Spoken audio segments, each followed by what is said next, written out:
رب ذو الجلال توبہ کرنے والوں پر اپنی خاص رحمت فرماتا ہے۔ سب سے پہلے تو بندے کے گناہ نیکیوں میں بدلے جاتے ہیں۔ پریشان مت ہوں کہ یہ کس طور ممکن ہے، یہ تو رب تعالیٰ کی طرف سے نوید ہے اور احمق لوگوں کی سوچ سے بالا تر ہے۔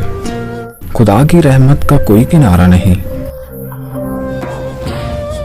اور ہمارا نصب العین بس یہی ہونا چاہیے کہ اس پر توکل کریں اور اس کی رحمت سے نا امید نہ ہوں۔ رب العزت انسان کے ساتھ اس کے ایمان اور اس کی نیت کے مطابق معاملات فرماتا ہے۔ جو اس کی ذات سے مدد طلب کرتے ہیں وہ نا امید نہیں ہوا کرتے۔ آیت مبارکہ ہے کہ خدا توبہ کرنے والوں سے محبت کرتا ہے۔ حدیث نبوی ہے کہ رب العالمین گناہ کے بعد توبہ کرنے والوں سے محبت کرتا ہے اور ان کے گناہوں سے لتھڑے ہوئے دلوں کو پاک کرتا ہے۔